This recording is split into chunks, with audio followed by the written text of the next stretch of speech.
প্রিয় আব্বু, আসসালামু আলাইকুম ওয়া রাহমাতুল্লাহ।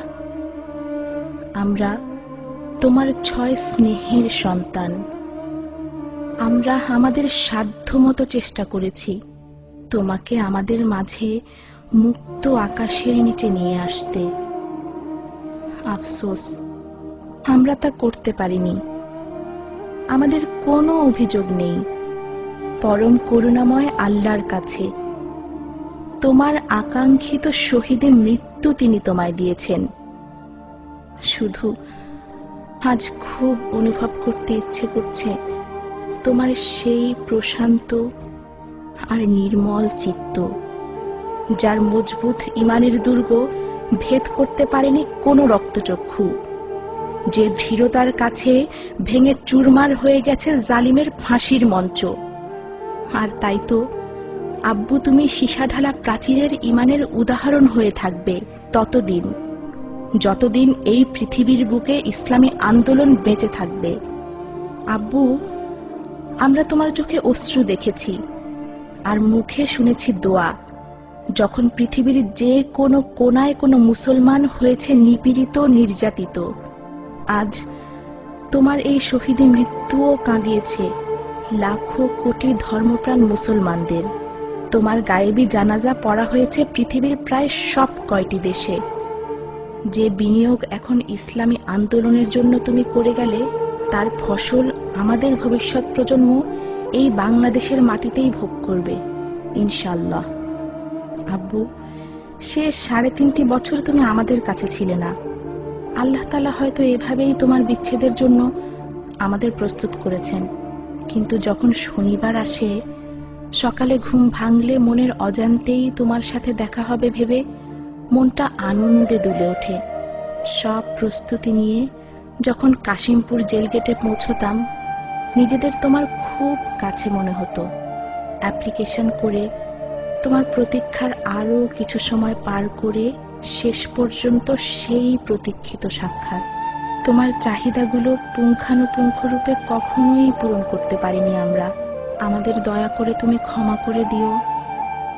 আব্বু, ঢাকা ইউনিভার্সিটির IER থেকে ফার্স্ট ক্লাস ফার্স্ট হওয়া তোমাকে কসাইকাদের বানিয়ে ফাঁসি দেওয়া ইতিহাসের নির্লজ্জতম মিথ্যাচার। ষড়যন্ত্রের মাধ্যমে মিথ্যাকে সত্য বানানো যায় না। সত্যের বিজয় হবেই ইনশাআল্লাহ। আব্বু, ইসলামী আন্দোলনে তোমার জীবন তুমি যেদিন থেকে নিবেদিত করেছ, সেদিন থেকে তোমার উপর আমাদের চেয়ে সংগঠনের অধিকার বেশি আরোপ করেছ।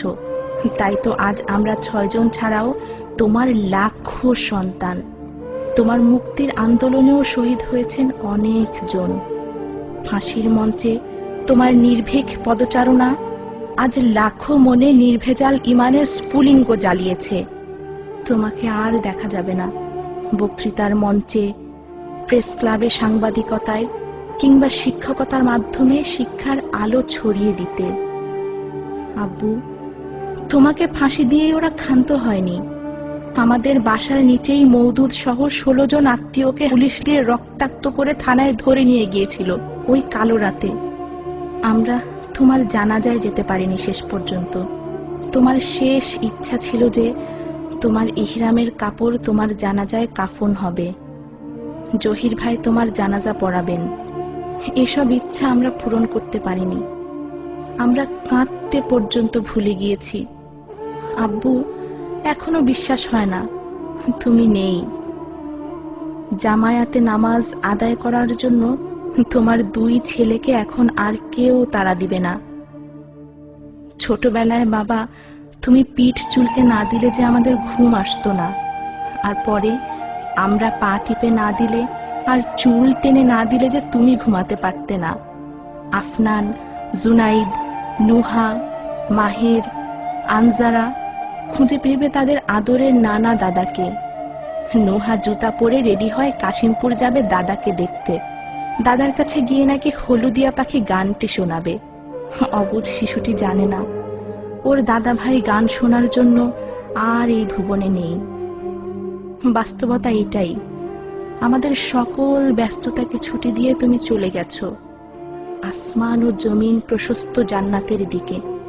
যেখান থেকে কেউ আর কখনোই ফিরে আসে না। চলে গেছো ওপারে সুন্দর জীবনে।